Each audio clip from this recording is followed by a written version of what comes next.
4 দিন ধরে নিখোঁজ থাকা যুবকের দেহ উদ্ধার হলো বৃহস্পতিবার। ময়নার সুদামপুর 194 নম্বর বুথ এলাকার এই ঘটনায় যেমন শোকের ছায়া নেমেছে, তেমনি দানা বেঁধেছে তীব্র রাজনৈতিক উত্তেজনা।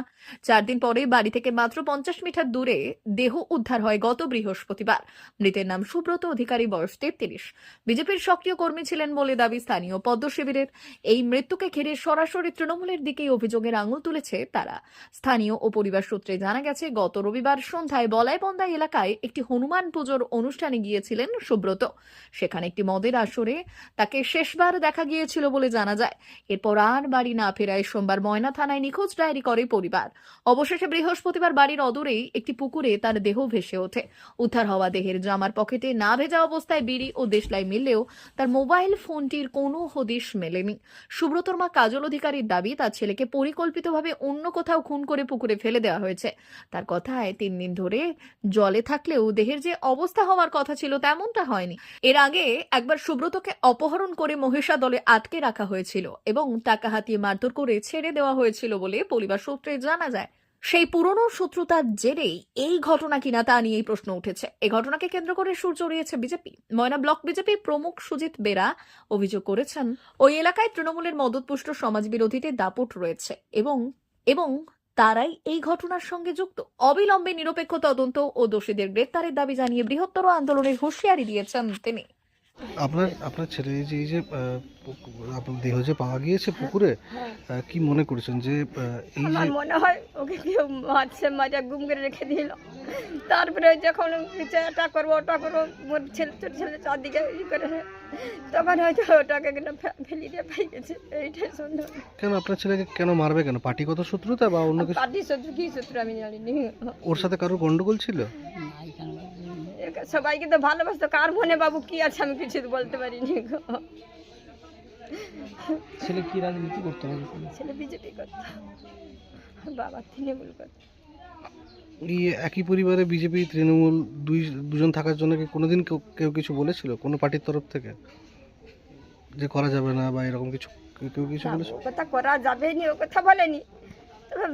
ছেলেকে লোক বলতো, দু এক কথা বলতো, বাপ বেটা দুটো পার্টি করছে, ই করছে, এরকম করে বলতো। সে যে তার পার্টি ভাবে সেটা সে করতো। এখন কি চাইছেন ছেলের? ও ছেলেকে রহস্যটা কি, তদন্তটা কি, মারছে কি করছে, এটা আমি আমার ছেলেকে মোর কাছ থাকতে কেটে নিচ্ছে, তার জন্য শাস্তি হয় গো বাবা।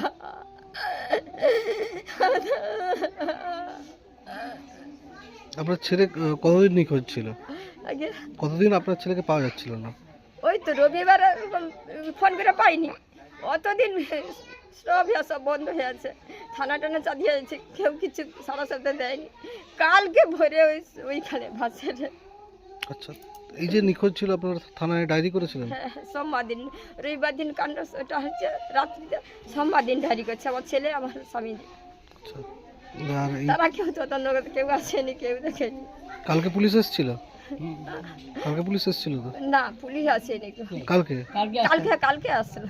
কালকে পুলিশ যখন আপনার ছেলের দেহ নিয়ে যায় তখন আপনারা কি কোনো অভিযোগ করেছেন? কিছু কেউ বলেনি, অভিযোগ কিছু বলেনি। আমি তো সে বাবরপুর আসিয়া তো কান্দিছি, দুলো কান্দিছি, তার আপনার ছেলে কোথায় বেরিয়ে গেছিল রবিবার? যেমন বানকে যায়, বলাই পণ্য ছবিরা যেমন বানকে যায়, প্রত্যেক দিন বানকে যায় সকাল সন্ধ্যা। কি করতে গেছিল? সকালে জল দিচ্ছে টুলে করে, তারপর যে রেশনে কাজ করে, একটু কি কাজ করছে, কাজ করার পরে আসিয়া করে মা আমি চামচা বাঁধবো, মজুর হবে বইতে, চামচা কালকে বাঁধবো, এরকম বলছে। যেমন বাঁধকে বেরাবো এমনি আমাদের আমার স্বামী কি বাচ্চা বুঝি কি বিকাল হলে বাঁধকে চলে যা বেরাবো। তারপরে ওই বাঁধে ওইখানে কি বিয়ে হইলো, অনুষ্ঠান কি লাচন হইল, লালুটা কি হয়ে বসলো, সে ছিল কি কেউ অনেক বাচ্চাগুলো আসে বলে তোমার মজাটা খায়নি সেরকম, তবে সে মনকার সঙ্গে লাচ কি মদ্যপান করতো? একটু করতো। আচ্ছা, না একটু করতো। তারপরে এই যে আসিয়া তারা এসে সকাল কথা তোমার দাদাকে মনে খুঁজি সেটি একটা পাবলিকের সঙ্গে মারপিট হইলো, তারপরে ঘুরিয়া মনে দেখি বোঝাদার নাই। সেখানে কি কোনো গন্ডগোল হয়েছিল? না, আমি কি করে বাবু জানবো, সেটি পাবলিকের সঙ্গে পাবলিক কি ঝগড়া, কি মারপিট হয়েছে।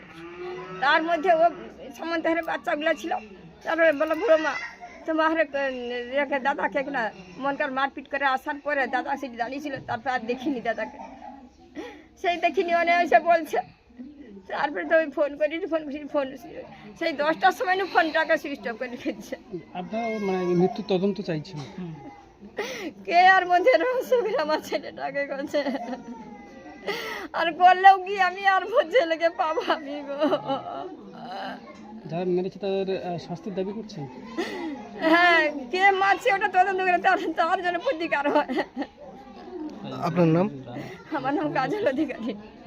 মা ওয়েলফেয়ার ফাউন্ডেশন নেশা মুক্তি ও পুনর্বাসন কেন্দ্র বিজ্ঞানসম্মত আধুনিক পদ্ধতি ও অভিজ্ঞ চিকিৎসকদের দ্বারা চিকিৎসা ও কাউন্সেলিং করানো হয়। নেশার প্রবণতা থেকে বের হওয়ার জন্য চাই সৎ ইচ্ছা। এই নেশাসক্ত ব্যক্তিদের নানান সমস্যার সম্মুখীন হতে হয়, তারা চাইলেও এই পথ থেকে বেরিয়ে আসতে পারেন না, হতাশ ও একাকিত্ব বোধ করেন। তাদের ভুল পথ থেকে স্বাভাবিক জীবনে ফিরিয়ে আনতে আমরা বদ্ধপরিকর। মাদকাসক্ত ব্যক্তি পাগল নয়, খারাপ নয়, তারা শুধুই অসুস্থ।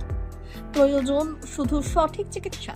আপনার সন্তান কোথায় যায়, কাদের সাথে চলাফেরা করে, নিয়মিত স্কুল কলেজ যায় কিনা, অপ্রয়োজনে বাড়ির বাইরে থাকে কিনা, অস্বাভাবিক জীবনযাপন করে কিনা, আপনি যা অর্থ দেন তা সঠিকভাবে ব্যয় করে কিনা, পারিবারিক অশান্তি, শারীরিক অত্যাচার, স্ত্রী পরিজনকে অকারণে সন্দেহ, অবিশ্বাস, কর্মক্ষেত্রে অবনতি, মাত্রাতিরিক্ত আর্থিক চাহিদা বেড়ে গেছে, তার মানে আপনার প্রিয়জন তীব্র নেশাগ্রস্ততায় বা মানসিক সমস্যায় ভুগছেন।